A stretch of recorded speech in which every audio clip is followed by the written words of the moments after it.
We definitely walked away from comfort, convenience, ease. There's going to be fear involved. Most people are literally entertaining themselves to death. You have to be willing to sacrifice the opinions of other people. We have invested so much money into growth. It's thinking outside of the box. The most important investment that any of us can make is in ourselves. Hey there, this is Greg Denning. We want to reach as many people as possible and help as many families as possible with these conversations. And we want to keep this podcast ad-free forever.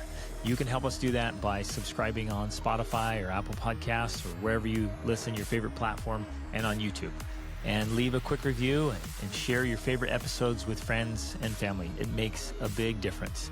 Thank you for being a part of this very important movement. Ladies and gentlemen, welcome to the Extraordinary Family Life Podcast. We are your hosts, Greg and Rachel Denning. We got an awesome question today that we're excited to talk about. She starts by quoting James Allen. He who would accomplish little must sacrifice little. He who would achieve much must sacrifice much.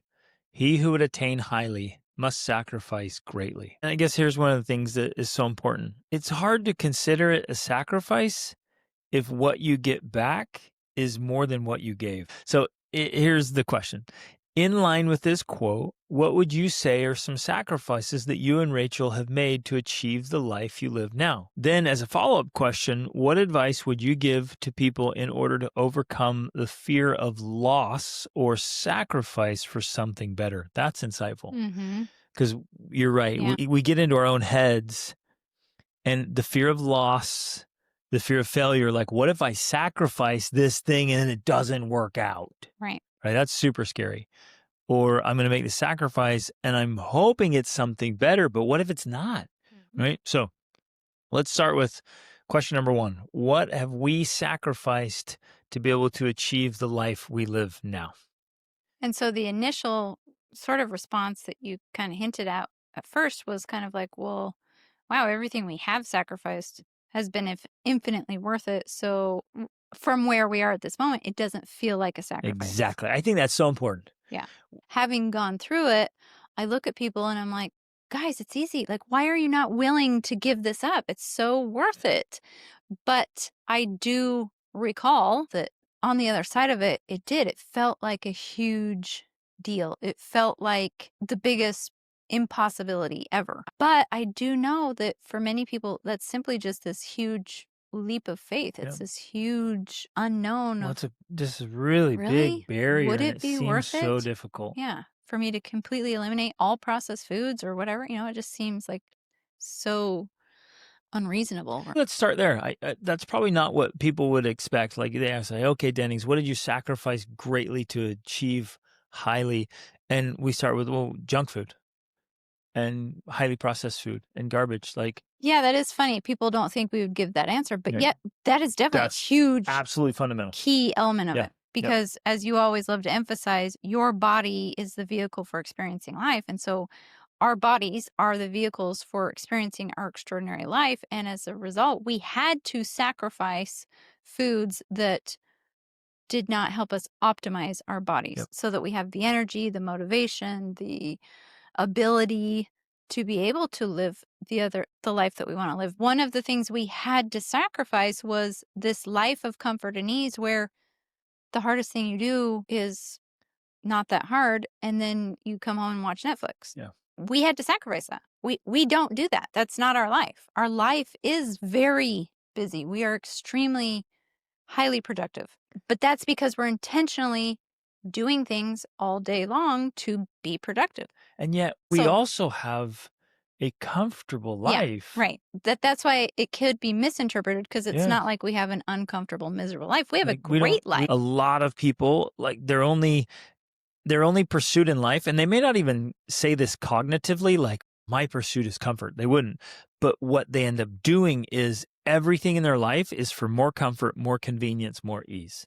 They're just chasing that down. Like anything that can stop the pain. And at the same time, avoiding those things that would require additional effort. You have to be willing to sacrifice all of that comfort and ease and luxury and convenience and be able to do the extra work so that you can obtain the greater rewards. We definitely walked away from comfort, convenience, ease, this idea of kind of keeping up with the Joneses, doing what everyone else is doing.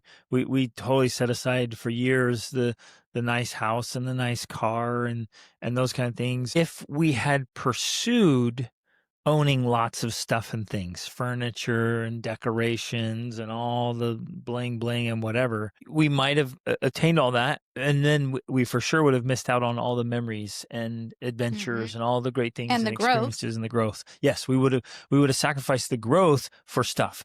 But because we set aside the stuff and we were chasing growth, like that is one thing we've always done. We absolutely chase growth, period. And we still do. Again, cognitively, you're like, well, we didn't sacrifice it. We have all these amazing things. It's great.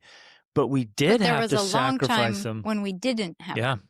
right. We had to choose, like, what are we going to do? Are we going to follow the traditional path? Are we going to get a nice, set of furniture? Or are we going to go have an epic, uncomfortable adventure? That was very important. We did go through a period of time where we literally got rid of pretty much everything. Yep. And that was, for us, a very necessary sacrifice. Super formative. And, so at one point, becoming minimalists and then really essentialists, like keeping only what's essential. That was a very important part of our journey. Sacrificing our security blanket of stuff. Right. Sacrificing our connection and obsession with things. Yep. And in our mind at the time, we were exchanging that for experience because early on we didn't have the funds or ability to travel and have a home. We couldn't afford to do both. So that's a perfect example. Right. It's like we either travel and have adventures or we have a home, and we put the home on the altar. Yeah. So we gave that up so that we could have the experiences that came from travel. Ooh, so important. I think one thing that we did for sure sacrificed was entertainment. We live in an age of entertainment, and we love entertainment. Like, it's not like we're like, that's lame. Love movies. We love movies. We love entertainment. We love all the fun things that people love to do. But we realize, like, most people are literally entertaining themselves to death, and they're taking their families with them. And we just said, as much as we like watching TV and movies, and I loved watching sports. I grew up as an athlete. I thought, no, I don't want to do that. And so Rachel and I committed, we're not getting a TV, and we were going to buy books. As newlyweds, yeah. As newlyweds, and we started a family. And so we just bought books. And so we sacrificed entertainment for books. And then we sacrificed like leisure time or, I don't know, fluffy time, frivolous time, just whatever. Time. Just chitty chatting with whoever, staring at the wall, listening to music, blah, blah, blah. We sacrificed that for reading to and listening to books. Even I remember when I consciously said, I'm not listening to the radio ever again. Like, we're not going to listen to the radio. I'm going to listen to audiobooks. The point is not that we just cut it out, because if you just cut it out, it's kind of pointless. You could actually, if you had to choose between doing nothing and watching a movie, actually watching a movie is more beneficial. But if you're going to watch a movie or study and learn about personal growth and development, that's the better option, right? And so that's what we did. We sacrificed all of that time and devoted it instead to personal development. We do not participate in tribal events. Right. And so there was a lot of church functions and social functions and just friend hangout time that we just were like, nope. We were anxiously engaged in a good cause. Right. And we were going after it. I mean, we've had noble targets and aims, and we've been out genuinely seeking to have real impact and make a difference in the world. Like, we're genuinely chasing greatness. And so we're sacrificing what is good for what is better. We sacrificed the good, so quote, the good opinions of others, including family members or friends with well-meaning people. Like, hey, we're going to live unconventionally. What? You're going to ruin your family. You're going to ruin your kids' lives. They're going to get whatever, blah, blah, blah, blah, blah, go on and on. And that started when we thought, we're going to homeschool. Yeah. Here it comes. We're going to do home birth. What? You guys are a bunch of weirdo hippies, and it comes all down, and everybody and all their things. So you You sacrifice this avoidance of conflict, right? Because so many people go along there I just want to avoid conflict. If you want to build your life and your family, you have to be willing to sacrifice the opinions of other people. Yep. Like, who cares what the neighbor thinks or the person in the church or this, whatever? Or your mother-in-law Your or your own mother-in-law or mother. even your own mother Yeah. sometimes. Who cares? You have to create what it is you want to create, regardless of what other people are going to think, say, or do. We got to put this in context though, because if you're just genuinely being weird and you're doing something that's dumb, And you are messing up your and kids. you're messing up your kids and your life, and people are trying to stop you, you should listen. We're not Well, talking about okay. that, but if you know you are genuinely chasing greatness and others, even with the best intentions, are holding you back or trying to keep you mediocre or small, say, you know what? Hey, love you. I'm going. I'm doing this anyways. And that is an important aspect, of course, because that's the point of that sort of social behavior in humans. Like, we're trying to protect each other from doing Yep. something that's really damaging. And so we would take it into consideration. If somebody said something, we would think about it. We would analyze it and be like, are we messing up our kids? Are we making a mistake here? And we've asked those questions to ourselves many times over the years. But ultimately, we had enough belief and confidence in what we were doing to say, no, they think we're crazy, but this is the right path. This is what we need to do. And it has paid off so many times over. So much so that, like we were saying in the beginning, it doesn't feel like they were even sacrifices because our life is so good. Right. So here are some other things. Like as you go along thinking about this, like what are things we sacrificed? Looking back, you can walk through and say, oh, there was quite a few things, but some of them there were little things. So I was just thinking about our marriage. Our marriage is just amazing. What did we have to sacrifice to have such an amazing marriage? Well, one of them was like the desire to be right. Sacrifice the ego. Sacrifice the when I meet people all the time, they're like, they just have this insatiable need to win arguments. It's like, stop. It doesn't even matter. Or we had to sacrifice our fixed mindsets and our limiting beliefs. Absolutely. And man, I had a lot of them. Right. I had a ton of them. Yeah. And I had to kill them all. And then I had to unlearn things that I had learned. That's painful. You had to unbelieve things that you believed in. Right. So adamantly to realize, oops, that wasn't working. But I was so convicted, and maybe you'd spent months or years pursuing something, you realize that was stupid, and you have to walk away. Yeah. You have to walk away from everything you put in. Another sacrifice we made was we have spent well over $100,000, probably approaching $200,000 in personal and professional development, in books, courses, webinars, masterminds, coaching. Like, we have invested so much money into growth. And of course, it pays off massively. Right. And but it often was a big sacrifice. I mean, I remember a couple times when we were going to spend $10,000 on a program and we had to put it on a credit card or just felt like we can't afford this. But we were willing to make that sacrifice because we viewed it as an investment. Yep. And yeah, it paid off. It worked out. We've also spent many, many tens of thousands of dollars on experiences for ourselves and our kids. Here's a framework that I'll share that is hopeful and hopefully helpful for people. We wholeheartedly believe the most important investment that any of us can make is in ourselves. The number one investment you should always make is in yourself. Then number two, of course, is in your spouse and your children. So you're choosing not to spend your money on other things so you can invest in yourself. We were willing to be unconventional and nonconformists, and that was important in our journey. Very, very important. We were willing to question convention. Yeah, it's thinking outside of the box, essentially. We were willing to be open to ideas that didn't fit into the norm of, well, again, the social expectations or even our own expectations. We were willing to consider things that existed outside of what we personally knew or understood or believed. Yep. Inevitably, there are fears involved. No matter what you try to do, if it's different or if you're pursuing something greater or higher, there's going to be fear involved. I wrote this the other day. It's like, just because you don't face your fears doesn't make you any safer. Right. Or any less fearless. It feels safe. Yeah. The fears are still there. Yeah. You're just choosing not to confront them or to avoid them so that you don't feel them. But they're still there. They haven't gone away. Yep.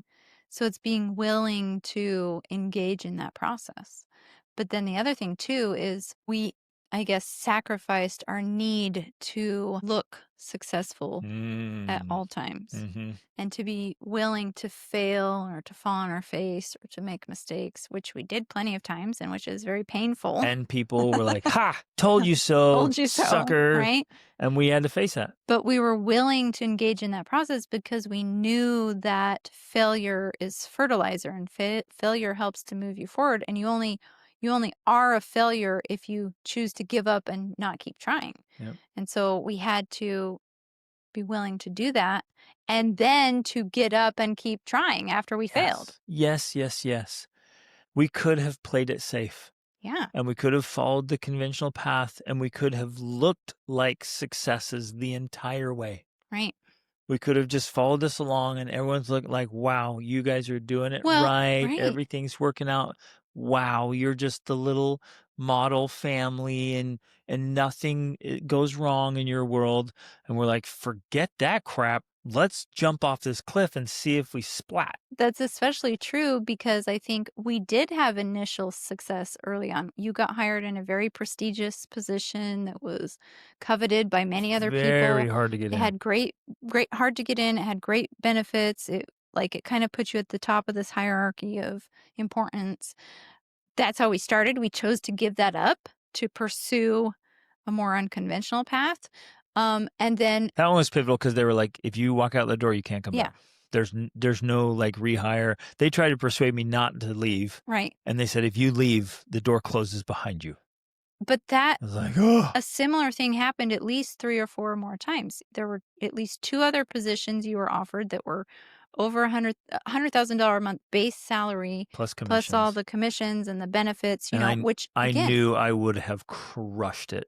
Right. And exactly. They handed out the bling bling with all the benefits, all the bonuses, all the stuff right there on the platter. And we could have very easily have accepted that position and you would have been very successful at it. And again, here we are. We have the look of success, but somehow, I don't know, just in our soul, we knew that it would be soul sucking, that it wasn't pursuing what we actually wanted and what was really meaningful to us. And so we were willing to sacrifice that in order to pursue the meaning and purpose that we were after. And then that happened again with another job, then another position you had for a while you were very successful at. And same thing, they kept convincing you to stay and stay and stay and offering you more and more and more. And finally, we were like, this served a purpose for a while. It was a part of our journey, but we know now we have to walk away from it. We have to leave because we can't reach the greater heights that we're after if we stay here. And so we had to walk away. And in each of those instances, we sacrificed security. Absolutely, we did. Yeah. Yes.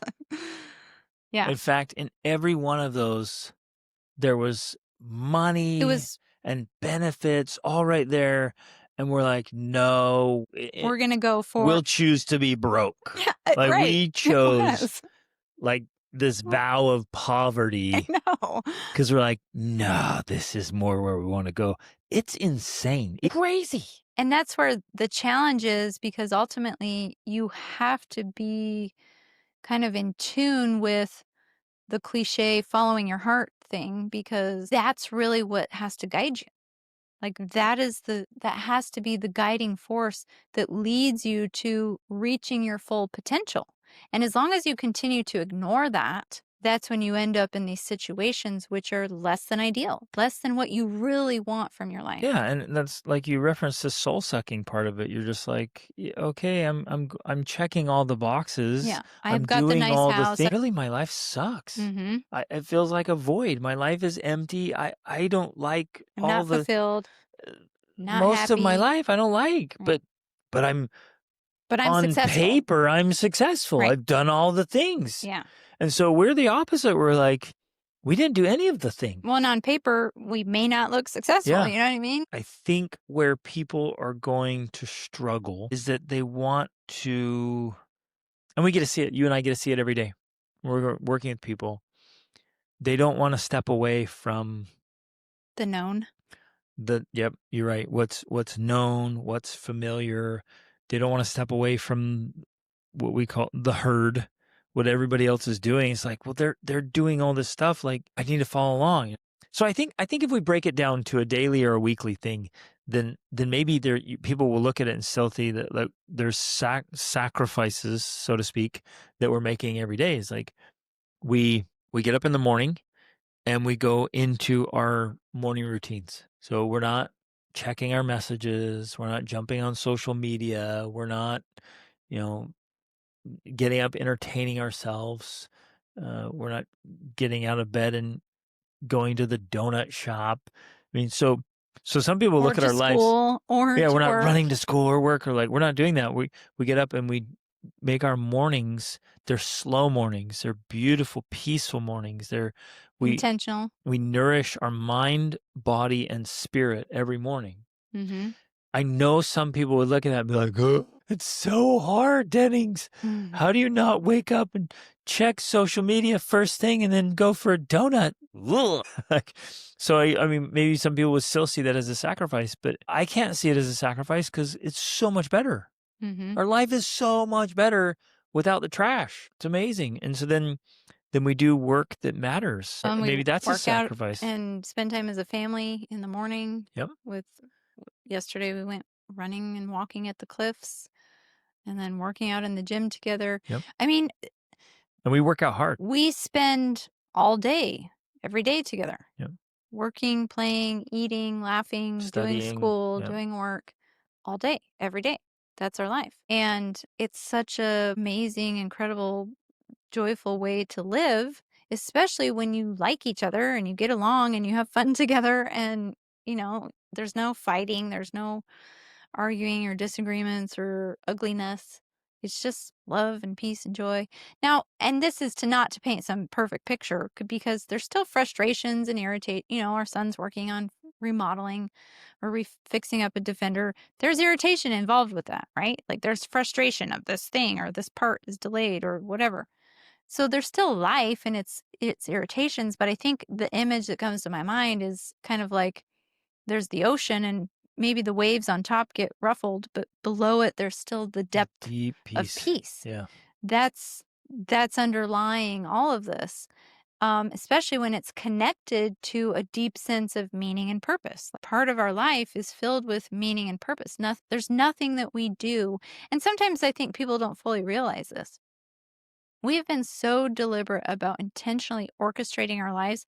There's literally nothing, and I don't say that lightly, literally nothing we do that we haven't intentionally decided to do.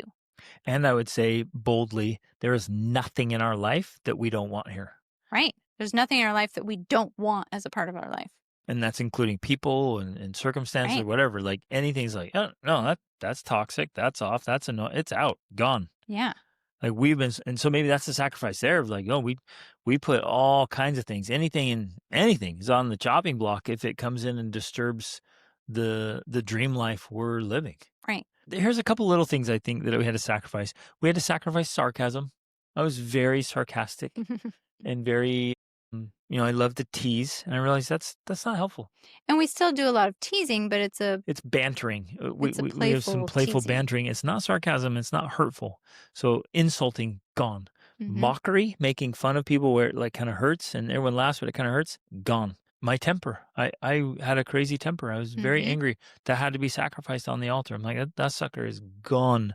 I will not allow myself to be angry. Mm-hmm. And I know it sounds like a weird thing to bring up. I'm like, hey, what'd you have to sacrifice to live a great life? Well, one of the things I had to sacrifice is stop getting upset over little things. Mm-hmm. That's super important. Yeah. Because I was the kind of guy that I was constantly upset over all kinds of little things. And if you get upset at little things, then you're upset all the time. And I started telling myself, like, only little people get upset over little things. So I had to sacrifice being a little person. Okay, here's another thing we sacrificed. We sacrificed this desire to, we call it the peacock pageantry. We had to sacrifice performance and participation in the pageantry. Where I'm going along, I'm trying to get all the titles and positions and certificates and diplomas and all these little things, all the little stickers that tell society how important I am. We just had to walk away from all of that Mm-hmm. and genuinely not care. And it still comes up. People were like, oh, well, how are you? Where are your credentials? How are you qualified to talk about Yeah. parenting What are your or marriage? qualifications? And I'm like, my results? Results are the only real qualification because results don't lie. And so, people who are still like, well, you can't participate in this little pageantry. I'm like, I want nothing to do with it. And I can absolutely succeed without your little pageantry. So that was Mm-hmm. something we also had to sacrifice.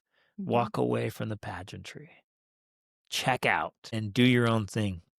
So I guess that's the overall message is, Well, but I have to emphasize this again because back to the whole point, there is the reason why it's scary is because there is actually real danger. Yep. And we've told our kids that we've quote unquote disadvantaged them because we've raised them in an unconventional way, which means it will be that much harder for them to succeed, meaning that if you step away from the traditional path is there to be a safety net. And it provides that role for many people. That it's important. We're not discounting its importance. It is a safety net. But choosing to step away from it is where you, back to Alan's quote, you sacrifice greatly so you can achieve highly. But it requires more effort. It requires more work, more. It requires more. That is the risk because otherwise, if you walk away from it and give less, you actually end up worse off Yeah, there's no than you safety would net. be otherwise. I guess it worked for us because I've always had this just determination that I will either find a way or I will make one. Well, and so speaking more of sacrifices, that's another thing we had to sacrifice. We had to give up being victims. We had to take full responsibility for the outcomes in our lives. There was no more blaming the government or blaming the economy or blaming Your past. XYZ did this to me or my partner or whatever. We just had to own the outcomes. And I feel like that's something we've actually been really good at. Like anytime something bad happens to us, we always just say, where did we fail? What did we do wrong? How did we contribute to this happening to us? Because we knew that ultimately that's what mattered most. In some way, we had contributed to it and we needed to learn from that so we didn't repeat it. We couldn't just say, oh, we were just unlucky or bad luck or this is just life. We said, no, we did something to make this happen. And so let's learn so it doesn't happen again. It's like just 100% ownership and responsibility for all of the outcomes we're achieving or not achieving. I love that. You have to sacrifice your own victimism. Mm-hmm. So true. Love it. I guess I want to really emphasize what we said earlier. Once you make the sacrifice on this side of it, making the sacrifice seems so big and so scary. Once you make it and you get the results you want and you look back, you're like, that was so worth it. It was so worth it. And it doesn't even seem like a sacrifice because like we've gotten so much more. I got the better end of the deal Yeah, here. exactly. I'm like, I totally won. Oops, that was somebody don't, keep that a secret. Yeah. Just wow, it's amazing. And it's worth it. I guess that's a resounding message we could shout that it's so worth it. Right. But I do also want to say it is hard. It's going to be challenging because that's actually how you grow. If it was easy, it wouldn't require anything of you and you would remain the same. It's through the challenge and the hardship that you grow and become a bigger and better person. Which then changes the perspective because now you look back, you're like, that's not hard. It was only hard because I was soft. And it's like looking at a child and, like, yeah, for a 2-year-old, it's hard. But when you grow up, it's no longer hard. It's now just easy. And so we keep growing. Like just because your body stopped growing when you reach, your full height, like you keep growing like crazy. Just get up every single day and say, how can I learn? How can I grow? How can I be better? And you become so much stronger. So then what used to be a sacrifice, you're like, that's easy, man. Yeah. That was only, it was tough because I was weak. Right. And now you're a bigger person, more capable, more competent. And so it does. You look back and see that was easy. And then what's super cool is that on your day-to-day, week-to-week, you're pushing yourself, you're pushing your limits, you're achieving great things, you're living a great life, and it's not all that hard. Mm-hmm. It's really enjoyable. It's a great life. And we have a lot of people come stay with us, and we have guests come and friends come, and they come to here at the World School Family Resort. And I know, well, they even say, they'll come like, "What, man, you guys, those are hard workouts. And this is exhausting stuff, but it's enjoyable. It's fun. It's great." We're like, we're just loving life, every bit of it. And it's worth all of us. So if you know, ladies and gentlemen, that there's something you need to put on that altar and sacrifice, the thing that's holding you back. And many people at least have, the low hanging fruit. They're like, they know what's standing in the way. Mm-hmm. If you know what the obstacle is, if you know what's holding you back, go ahead and sacrifice it. If you know what it is you want and it's standing in your way, go after it. Go get the thing you want most and live the life you were born to live, and create the extraordinary family life you dream about. Make it happen. And let us know how we can help. That's part of our life's work, which we love. We get to get up every day and help people create extraordinary family lives. And it's the coaching we do. It's the courses we create. It's the programs we have. It's all there to help you create your extraordinary family life. So love you guys. Thanks for listening. Reach upward.